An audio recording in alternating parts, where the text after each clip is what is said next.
But first, we look at your health, the myths surrounding menopause, and what you can do to feel better.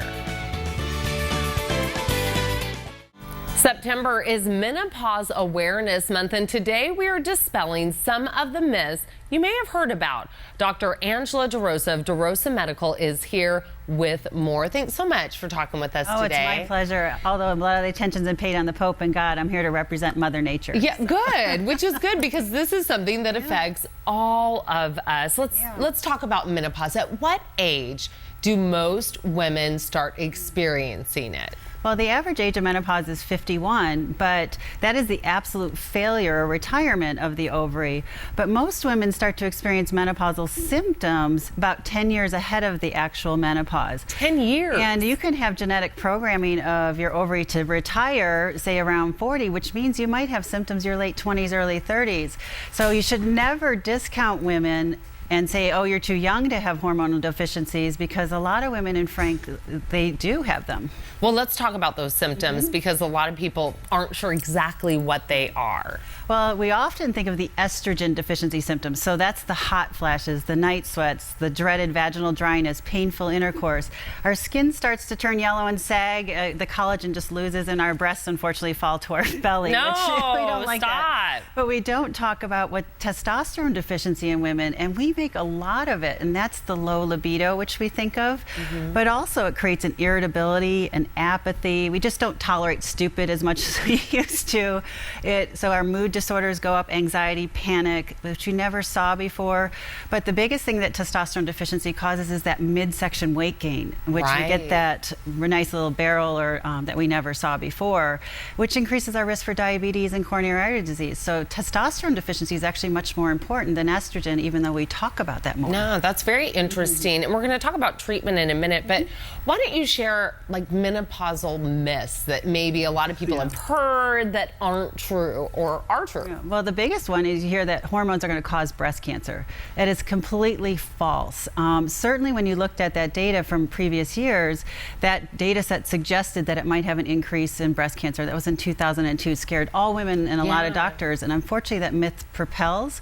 But when you actually looked at the data, it was at best case it might prevent breast cancer with estrogen alone, and it actually can be neutral if you're on estrogen and progesterone, and that was Prempro, which is a terrible synthetic. But testosterone can actually be safely used in women who even have breast cancer, because there may be some data to suggest that it actually decreases patients' breast cancer risk. So don't let it scare you, but if you have a history of breast cancer, you just need the right combination of therapies. And that's why you go to the doctor and talk to them about these things. Let's talk about, though, the treatment that you do and why it's effective. Well, when you look at patients, we want to make sure we look at their labs and do a full assessment before we make a recommendation about which treatments.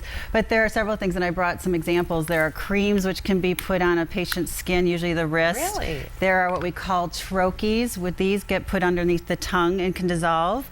But what we actually specialize in are called pellets, and I'm going to open this up. And as you can see, these are incredibly tiny, about the size of a Tic Tac. This is pure hormone, and we actually take a teeny... Let me see that. Can you hold it out so I can see it? Okay. So it's very tiny. Now, tell me what this does. So what we do is we put it in our little fatty area on our buttock, and we drop it in about that far down. It's a very simple little process. It takes about 5 minutes for us to do it.